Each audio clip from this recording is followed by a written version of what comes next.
Hello ladies and gentlemen, I am the Grand Cat and today we are looking at the YZ studio of the Buggy Cannon. This isn't the A Plus studio, this is a different studio.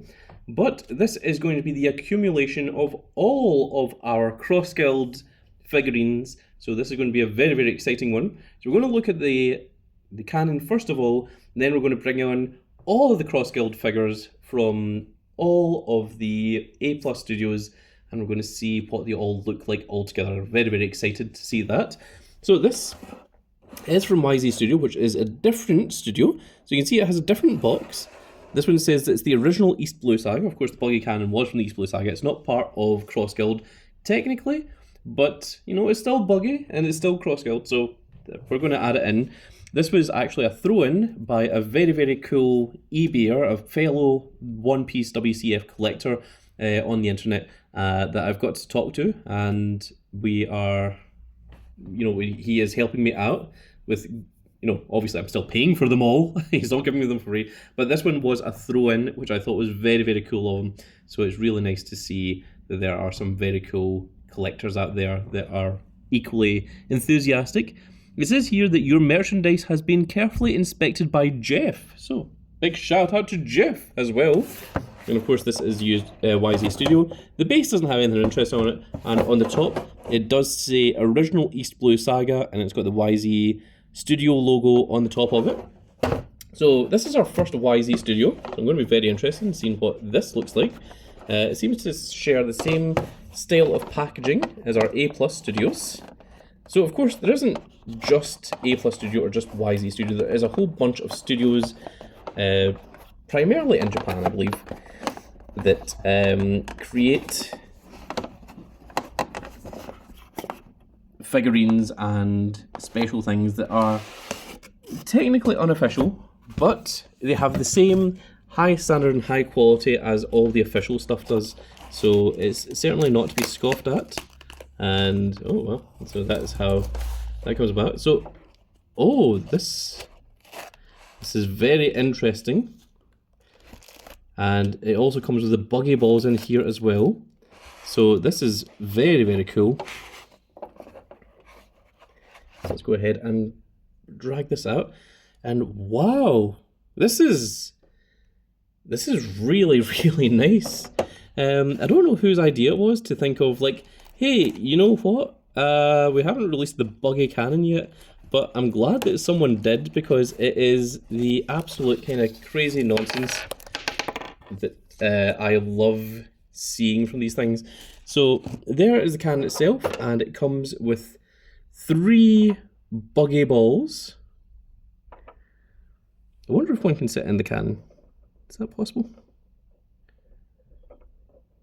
It doesn't seem to. What if we do that? Oh, okay, if we do that, then it does. Ah, that's pretty cool.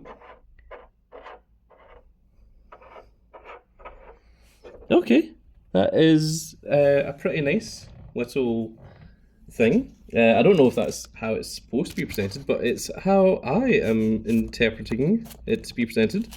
I'm going to put the rest of the Buggy Cannon packaging away. But that is pretty cool, to say the least. Of course, this is YZ Studio, so it doesn't come with your typical little card that tells you which one it is that was made. But there we are. There is the cannon. The cannon's actually a lot nicer than what I was expecting it to look like. So this is only part 1 of the video. The second part is when we're going to take a look at all of Cross-Guild in its entirety all together. But in the meantime, we are going to experience the Buggy Cannon, and I'm going to move this closer so that you can all get a good look at the cannon itself. And let's do a full 360 of that. Next up, we will do a quick size comparison with a regular WCF and a Plus Studio WCF, and of course we'll compare him to Buggy as well, because of course this is Buggy's cannon. So this is a really cool throwback to see the cannon used in the East Blue Saga. It was back then a huge threat, and the buggy balls were a huge threat back then. Of course, they wouldn't be in today's One Piece.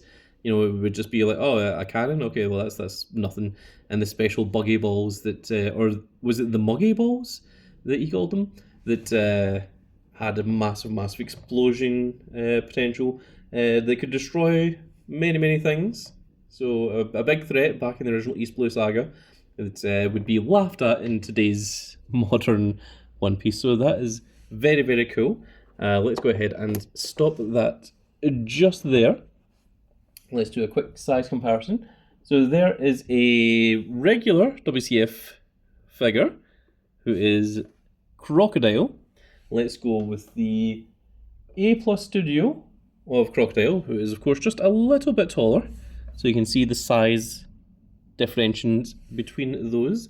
And now we're going to move the WCF figure off to the side. And we're going to bring in big old Buggy. And you can see that there is Buggy next to his cannon. And that is very cool indeed. So now we're going to take a look at all of Cross Guild all together. So this is going to be very cool. Probably going to take a couple of minutes to set up, but I think it will 100% be worth it once we get that all in there. Oh my goodness. Okay. This little part here just fell off, but I actually see that it just clips in happily. It's not damaged, it's not broken.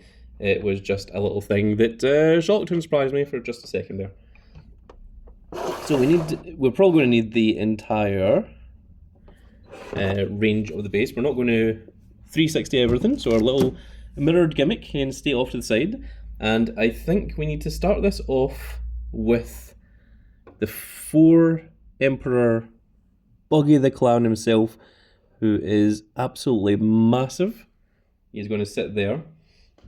And then, of course, we need to bring in the rest of our Cross Guild members, which is Mihawk and Sir Crocodile. That is, of course, the leaders of Cross Guild altogether.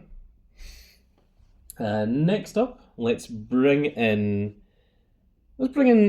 Daz Bones, who is essentially the second in command and, for all intents and purposes, bodyguard of Crocodile, and Mr. Galdino, who is, of course, also a member of, well, a former member of Baroque Works.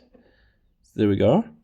And, of course, we're going to bring in from the Buggy Pirates.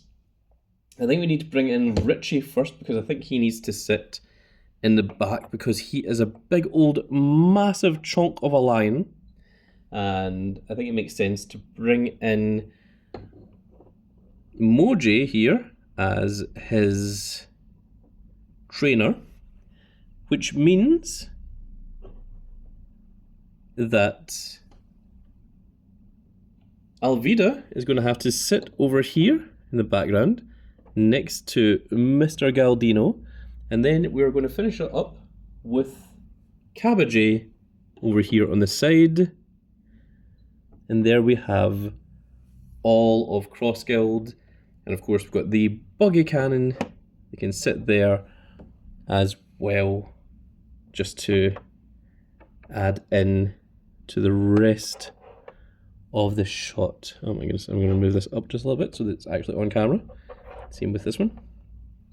And we're going to move the camera down just a little bit to pan down so that you get everyone in there. And there we go, folks. That is all of Cross Guild. Of course, we've got the wanted Buggy poster as well.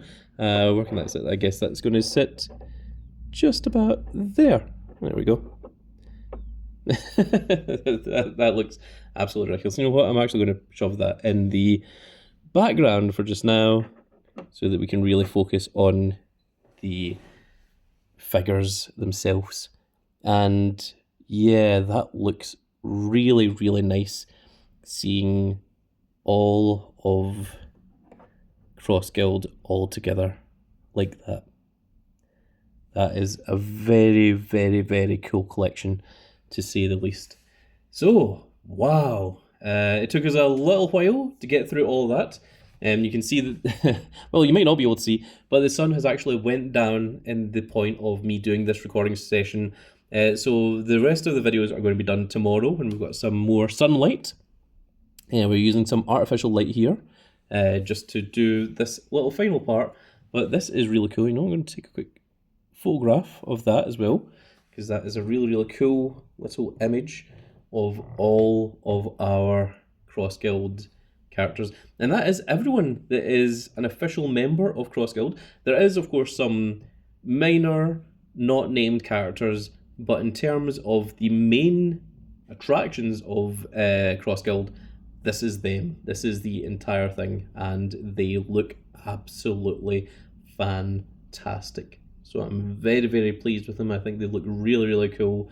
And yeah, there's not much else to say other than that is it. That is us. We've got ourselves one of the 4 Emperors' entire collection.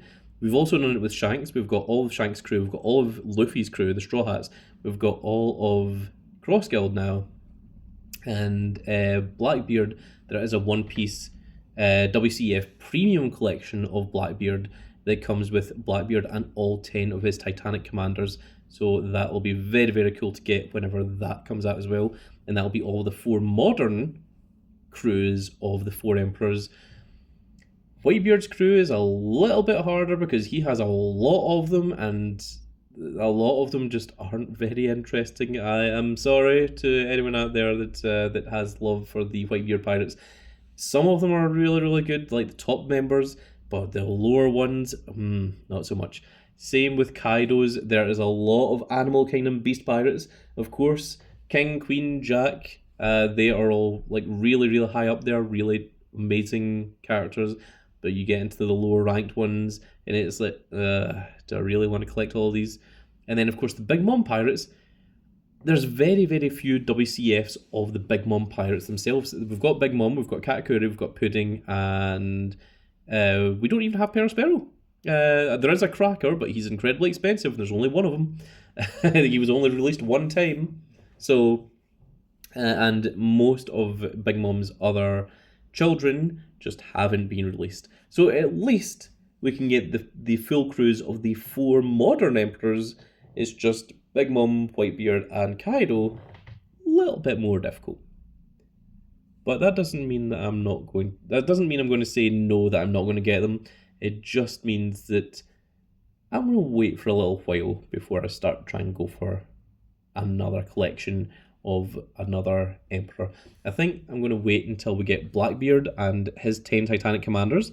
That'll be the next big 4 emperors. And then we'll actually have the crew of all of the current 4 emperors in One Piece, which is really, really cool. That's really, really nice to see. And I'm really, really glad that A+ Studio did all of Cross Guild, because each of these all look phenomenal. There isn't a singular one that I would say, I didn't really like that one. Every single one of these looks fantastic. The paint job on them, the skin color. Alvida is deliberately like more pale than the others. You can see that Crocodile has a slightly darker skin tone than what Mihawk has. They've really put a lot of effort into it. The eyes, the face, the teeth, everything, all of the different components, all the different parts of their costumes, their body, the fur, all looks really, really outstanding. A+ Studio have knocked it out of the park. It's been a home run, every single figure that I have seen so far. So I'm really, really pleased with these A+ Studio figurines, and I think they look really, really cool as well. One last thing I will do is let us just very quickly bring in the WCF version of Mihawk, and we'll bring in the WCF version of Crocodile, since we happen to have them there, and that will give you a little bit of a size comparison with the rest of the figurines, and also just shows the difference in art style, quality, colour, etc. between the rest of them. And I really do think, the difference between the premium One Piece Red Shanks and the regular Shanks WCFs are like night and day. And this is the same for this crocodile, the official WCF crocodile, and the A Plus Studio crocodile. It really feels like these A Plus Studios are just premium WCF figures. They are just a tiny bit taller than your regular WCFs, so do bear in mind that if you've got them all stored out on a shelf or whatever, then the A Plus Studios are going to stand just a tiny bit taller than your other ones, but that is actually completely fine. And also they actually make them slightly to scale. You can see that Richie is significantly larger than the likes of Mihawk and Crocodile and such. The Buggy does stand out above the rest of them, so it is really, really cool to see. And with that said, folks, that is going to be it for this little video. That's it for this collection of Cross Guild, and I really enjoy it. I really think this is absolutely fantastic. Let me know what you guys think in the comment section below. Are you happy to wait for WCF to make their own Cross Guild collection? Are you going to try and get yourself your A Plus Studios collection of Cross Guild after seeing these videos? Do you like the A Plus Studios? Do you not like them? I'd also like to hear that in the comment section below. If you think that it's best to just stick with just the official WCFs, or if you think that you can branch out and get some of the ones that haven't been made yet, such as Richie, Moji, Cabbage, Alvida, Dasbones, Galdino, or even just something that is maybe a little bit higher quality, such as Crocodile and Mihawk and even Buggy? Or do you not like the style of them, and do you prefer to just stick with the original WCFs? Let me know all of that in the comment section below. I do love hearing from all of you guys. But with that said, folks, that is going to be it for this little video, and I really hope you've all enjoyed. And if you did enjoy it, please give me a like, share, and subscribe. And if you are subscribed, make sure you click that notification icon so that you can see when more of these glorious little videos go out. And we shall see you all in the next video. Goodbye, everybody.